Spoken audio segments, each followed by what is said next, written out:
এর আগের ব্লগে মন্দিরময় পাত্রার বিভিন্ন মন্দিরের চিত্রগুলি আপনাদের সাথে শেয়ার করেছিলাম। পাত্রায় ঘুরতে এলে এই মন্দিরগুলো দেখার পাশাপাশি আপনারা আরও যেটা করতে পারবেন সেটা হচ্ছে এখান দিয়ে বয়ে চলেছে কংসাবতী নদী। সেই কংসাবতী নদীতে আপনারা নৌকা বিহার করার সুযোগ পাবেন।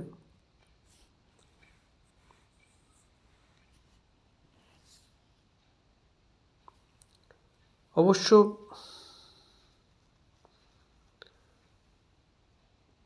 এখানে নৌকা সবসময় অ্যাভেলেবেল থাকে না, কয়েকটি নৌকা দাঁড়িয়ে থাকে। পাশে যদি মাঝি থাকে তাহলে আপনারা তাকে কিছু পয়সা দিলে তারা আপনাদের এই কংসাবতীতে একটু ঘুরিয়ে দেবে। আগে এখানে খেয়া পারাপার হতো, কিন্তু এই বাঁশের সাঁকোটি যেটা দেখলেন এটা হয়ে যাওয়ার পর এখন এটার ওপর দিয়েই সবাই পারাপার করে।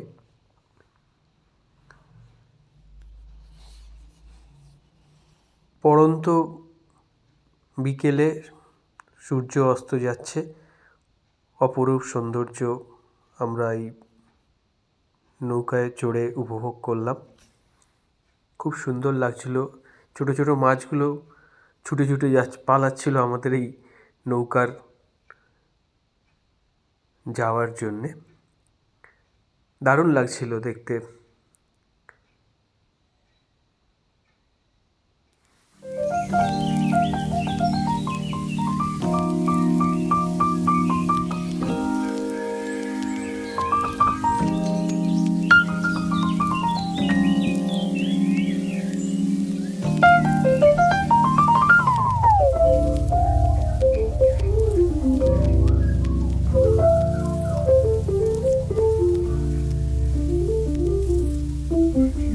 আমাদের টাইম মোটামুটি কভার করে দিয়েছে। এবারে আমরা পরবর্তীতে যেটা দেখব সেটা হচ্ছে অ্যানিকেত ড্যাম।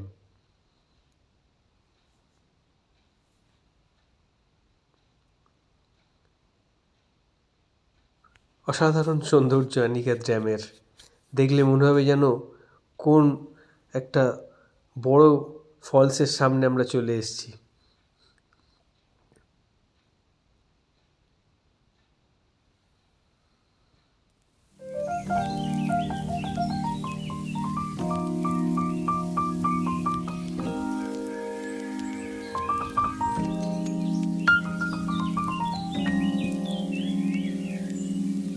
অসাধারণ।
থেকে ট্র্যাম থেকে আমরা চলে এলাম গান্ধীঘাটে।